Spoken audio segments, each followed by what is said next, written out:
Liver में चर्बी जमना एक कॉमन समस्या हो गया है आजकल।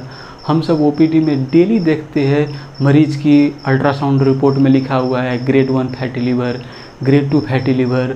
हम सब मरीज को आप पूछते हैं आप अल्कोहल की सेवन करते हो तो नहीं, लेकिन अल्ट्रासाउंड में फैटी लीवर लिखा हुआ है। अल्ट्रासाउंड हम दूसरे कारण से करवाते हैं, कुछ और कारण से, और अल्ट्रासाउंड में लिखा है फैटी लीवर। तो जो ये लीवर में चर्बी जमती है इसकी कारण सही कारण है। उसमें से अल्कोहल की सेवन लंबी समय तक करें वो भी एक कारण है, लेकिन अल्कोहल सेवन से होने वाली जो फैटी लीवर है उसकी प्रिवलेंस आजकल घटती जा रही है, क्योंकि अब people are getting educated and वो सब जानते हैं इसकी बहुत सारी साइड इफ़ेक्ट होती है, इसलिए अल्कोहल की जो सेवन है वो घट रही है। उसके कारण से अल्कोहलिक जो फैटी लीवर वो भी घट रही है, लेकिन अब कैलोरी इंटेक से होने वाले फैटी लीवर और उसकी कंसिक्वेंसेस बढ़ रही है। क्योंकि अब शहरी वातावरण में आप देखते हो तो व्यक्ति सब जनरली ऑफिस की काम करता है, कंप्यूटर की काम, दिन भर चेयर पर बैठे है काम करता है। जैसे मेरा ही काम देखो, मेरा काम क्या है, ओपीडी जाना, मरीज को देखना, प्रिस्क्रिप्शन लिखना, ऐसे एजुकेशन की अवेयरनेस करना। तो एक काम सब में जैसे शारीरिक श्रम तो नहीं लगती है ना, मानसिक श्रम लगती है। और मैं यदि ज़्यादा कैलोरी कंजम्पशन करूँ तो वो कैलोरी मेरा दिमाग कितना ही यूटिलाइज कर लेगा, और जो कैलोरी सब बचेगा वो तो मेरे शरीर में जमेगा, मेरे बेली में जमेगा, मेरी थाई में जमेगा, बटक में जमेगी, गर्दन में जमेगी, गाल में जमेगी, इसी तरह से लीवर में भी जमेगी। तो किस व्यक्ति को ये फैटी लीवर की रिस्क ज़्यादा रहती है? वैसे तो जो भी व्यक्ति ज़्यादा कैलोरी खाती है सबको रिस्क रहती है, लेकिन खास करके जो व्यक्ति ज़्यादा मोटा हो, उसको शुगर की बीमारी हो, कोलेस्ट्रॉल की बीमारी हो, प्रेशर की बीमारी हो, इस प्रकार की मरीज सब में लीवर में फैट की कंसंट्रेशन ज़्यादा होने की रिस्क रहती है। और जो ये फैट में लीवर जमता है ये एक साइलेंट किलर है। साइलेंट किलर मैं क्यों कह रहा हूँ? क्योंकि मरीज को कोई लक्षण नहीं रहती है, मरीज आराम से घूम फिर करता है, अपने काम करता है, दैनिक क्रियाकलाप करता है, उसे कोई लक्षण नहीं है। लेकिन 15 बरस, 20 बरस, 25 बरस के बाद उसकी लीवर फेल हो जाती है, उसको लीवर कैंसर हो जाती है। इसीलिए हम इसको साइलेंट किलर बोलते हैं। और यदि साइलेंट किलर है तो हमें उसकी स्क्रीनिंग करके अर्ली डिटेक्शन, अर्ली ट्रीटमेंट करने की आवश्यक है। तो वो हम कुछ देर में चर्चा करेंगे। अब मैं पहले अब बता देता हूँ, जब लीवर में फैट जम जाती है तो उसके बाद क्या होती है कि जो माइटोकॉन्ड्रिया होती है लीवर की सेल की, उसकी डिस्फंक्शन हो जाती है, समझे। और उसमें बहुत सारे फ्री रेडिकल सब निकलती है और वो लीवर सेल फूट जाती है, वहाँ पर न्यूट्रोफिल्स, मोनोसाइट सब आती है, इन्फ्लामेशन करती है, जिसे हमें हेपेटाइटिस कहते हैं। तो जब इन्फ्लामेशन होती है लीवर की, जब सूजन होती है, तो उसमें एक चांस है कि वो रिजॉल्व हो जाए, कंप्लीट नॉर्मल हो जाए। नॉर्मल तो नहीं होगा, फैटी लीवर रहेगी, लेकिन जो इन्फ्लामेशन है वो रिजॉल्व हो जाए। और दूसरी रिस्क होती है कि वहाँ पर फाइब्रोब्लास्ट सब एक्टिवेट हो जाए और फाइब्रोसिस करने लगे, कोलाजन फाइबर्स, इलास्टिन फाइबर्स। तो 5% व्यक्ति में जब हेपेटाइटिस होती है तो रिस्क रहती है कि फाइब्रोसिस भी हो जाए, और मोर देन 95% व्यक्ति में चांस रहती है कि रिजॉल्व हो जाए। लेकिन मान लीजिए एक बार रिजॉल्व हो गई, 2 महीना के बाद फिर मुझे वो फैटी लीवर के कारण से हेपेटाइटिस हुई, अब इस बार भी रिस्क रहती है मेरी फाइब्रोसिस हो जाने के लिए, ये भी रिजॉल्व हो गई। तो मान लीजिए 4 महीना में फिर मुझे हेपेटाइटिस हुई, इस बार भी चांस रहेगी मुझे फाइब्रोसिस होने की। इसलिए फैट की जो कंसंट्रेशन है यदि लीवर में मेंटेन होती रहे तो पेशेंट को रिकरेंट चांस होती है कि हेपेटाइटिस होने की, और चांस होती है कि फाइब्रोसिस हो जाए लीवर की, और जिसे हम सिरोसिस कहते हैं, और कैंसर भी हो जाती है फैटी लीवर के कारण से। तो इसीलिए हमें इसकी स्क्रीनिंग करने की ज़रूरत है। तो स्क्रीनिंग कैसे करें? लीवर में कितना मात्रा में फैट है, कितना मात्रा में फाइब्रोसिस है, इसकी डिटेक्शन करने के लिए तो हमें लीवर की सैंपल लेनी होगी। लीवर में नीडल पंचर करके उसकी सैंपल को माइक्रोस्कोप में देखनी पड़ेगी। तो इन्वेजिव प्रोसीजर है, इसमें रिस्क रहती है ब्लीडिंग होने की, मरीज को 2-3 दिन एडमिट करना पड़ेगा, इन्फेक्शन होने की रिस्क रहती है। इसलिए ये स्क्रीनिंग के लिए बायोप्सी करना उतना फिजिबल नहीं है हर एक मरीज में करना। इसलिए अनुसंधानकर्ता सब ने एक फार्मूला बनाई है जिसे हम बोलते हैं FIB-4 स्कोर।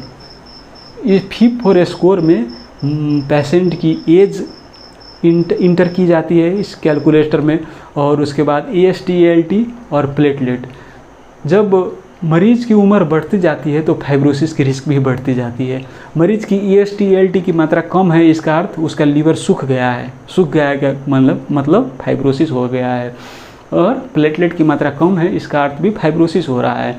तो इसी आधार में ये फैक्टर सब इस फार्मूला में इंक्लूड किया गया है। तो जब मरीज की FIB-4 स्कोर 1.3 से कम आती है तो हम कह सकते हैं कि क्लिनिकली सिग्निफिकेंट फाइब्रोसिस नहीं है। ऐसे मरीज को हम कह सकते हैं कि आप वेट लॉस करो, खान पान में ध्यान दो, फल फूल सब ज़्यादा खाओ, फाइबर की मात्रा ज़्यादा करो, तेल की मात्रा, एनिमल प्रोडक्ट सब की मात्रा ये सब कम करो, एक्सरसाइज योगा करो, ये सब कह सकते हैं। लेकिन आपकी दवाई खाने की आवश्यकता नहीं है। दवाई कहने का अर्थ वेट लॉस की दवाई या फिर फैटी लीवर के लिए दवाई खाने की आवश्यकता नहीं है। लेकिन जब मरीज की स्कोर आपकी 1.3 से 2.6 के बीच में आती है तो हमें क्या करनी पड़ेगी, उसकी फाइब्रो स्कैन करनी पड़ेगी। फाइब्रो स्कैन एक अल्ट्रासाउंड है जिसमें एक बीम सेंड किया जाता है लीवर में और वो लीवर की स्टिफनेस को मेजर करता है, समझे। और उस लीवर की स्टिफनेस यदि 8 किलो पास्कल से कम हो तो इसका अर्थ उतना ज़्यादा फाइब्रोसिस नहीं है। यदि 8 से 12 किलो पास्कल के बीच में है तो इसका अर्थ क्लिनिकली सिग्निफिकेंट फाइब्रोसिस है और हमें इसके ट्रीटमेंट करनी पड़ेगी। यदि 12 किलो पास्कल से ज़्यादा है तो हेपाटोलॉजिस्ट के पास रेफ़र करनी पड़ेगी। यदि FIB-4 स्कोर 2 पॉइंट से ज़्यादा है तब भी हेपाटोलॉजिस्ट के पास रेफ़र करनी पड़ेगी। वैसे तो हम भी मैनेज कर सकते हैं एज इंटर्निस्ट। FIB-4 स्कोर ज़्यादा है, 2.6 से ज़्यादा है या फिर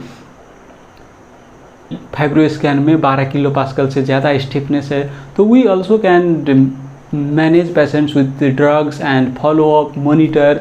हम भी कर सकते हैं, लेकिन गाइडलाइन हमें अधिकार नहीं देती है। आप गाइडलाइन देखेंगे तो डायरेक्ट कहता है FIB-4 स्कोर 2.6 से ज़्यादा है, हेपाटोलॉजिस्ट के पास रेफ़र करो।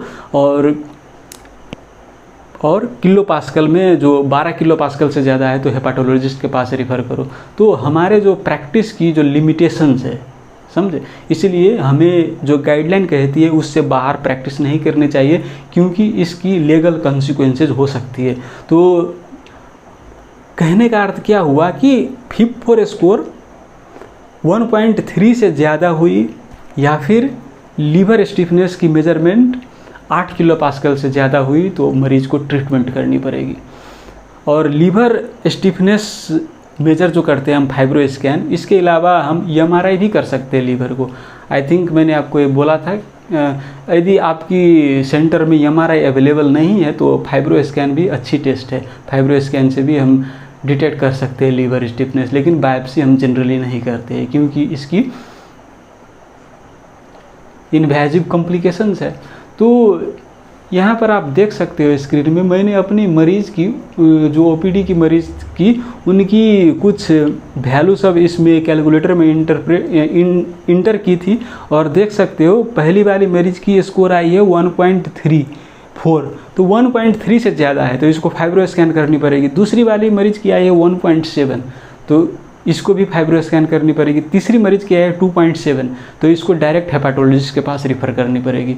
हमें फाइब्रो स्कैन नहीं करनी है, MRI नहीं करनी, डायरेक्ट हेपाटोलॉजिस्ट के पास रिफ़र करनी है यदि FIB-4 स्कोर 2 पॉइंट से ज़्यादा आती है तो ये इस प्रकार से हम स्क्रीनिंग करते हैं, फाइब्रो स्कैन और FIB-4 स्कोर।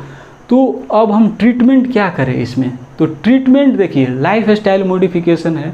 तो लाइफ स्टाइल मॉडिफिकेशन कहने के लिए बहुत ही सिंपल है लेकिन करने के लिए बहुत ही दिक्कत वाली है। जो मरीज़ को आप पूछ सकते हैं उसकी एक्सपीरियंस करने में, इसको इम्प्लीमेंट करने में दिक्कत होती है।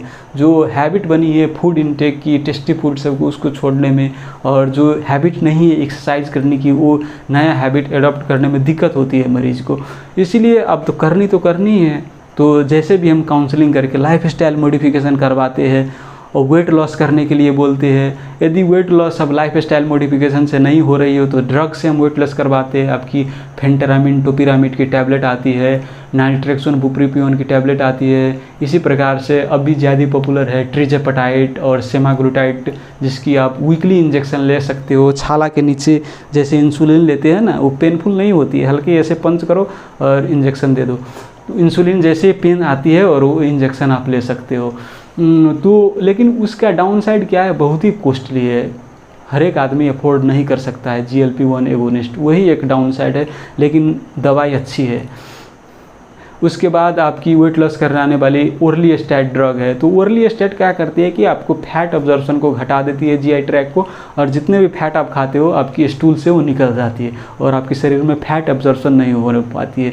तो ये हो गई वेट लॉस करने वाली दवाइयाँ। और स्पेशली अब लीवर में फाइब्रोसिस है, तो फाइब्रोसिस को भी हो सके जितना हो सके तो उसको तो घटाना है, प्रिवेंट करना है फर्दर फाइब्रोसिस में। तो इसके लिए स्पेसिफिक दवाई सब है, जैसे विटामिन ई की कैप्सूल, विटामिन एफडीए द्वारा अप्रूव्ड है, ये स्टडी हुआ था और विटामिन ई इज इफेक्टिव, इसलिए हम विटामिन ई प्रिस्क्राइब करेंगे। उसके बाद सैरोग्लिटाजार प्रिस्क्राइब करेंगे। Saroglitazar PPAR alpha and PPAR gamma agonist है और ये लीवर की जो इन्फ्लामेशन है, फाइब्रोसिस है, उसको घटाती है और इंसुलिन सेंसिटिविटी को बढ़ाती है, इसलिए ये ड्रग भी यूज होती है। इसके अलावा है रेस्मीट्रोम, ये ड्रग भी आपकी लीवर इन्फ्लामेशन घटाती है, फाइब्रोसिस घटाती है, इंसुलिन सेंसिटिविटी बढ़ाती है, इसलिए ये ड्रग भी यूज़ करते हैं हम सब non alcoholic fatty liver disease में। तो जितने भी हम चर्चा कर रहे थे अभी सब non alcoholic fatty liver disease के संदर्भ में है, अल्कोहलिक फैटी लिवर की डिजीज़ के संदर्भ में नहीं है। ये मैं आपको फिर क्लियर कर देना चाहता हूँ, क्योंकि आज का हमारा टॉपिक ऑफ डिस्कशन ही था non alcoholic fatty liver disease. तो ये हो गई कुछ दवाइयाँ। पहले उर्सोडिऑक्सीकोलिक एसिड जो गल स्टोन में सर्जन से बहुत ही प्रिस्क्राइब करते हैं, वो भी यूज़ किया जाता था, लेकिन आजकल अब यूज़ नहीं होता है, वो उसका उतना रोल नहीं है, अनुसंधानकर्ता सब बोल रहे हैं।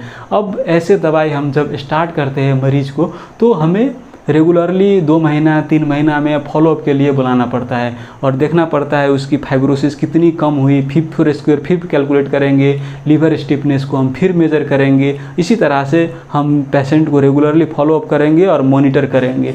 और स्टडी सब में देखा गया है कि ये दवाई सबसे आपकी फाइब्रोसिस घटती है, लीवर की इन्फ्लामेशन घटती है, इसलिए ये दवाई सब इफेक्टिव है और early starting of treatment is recommended.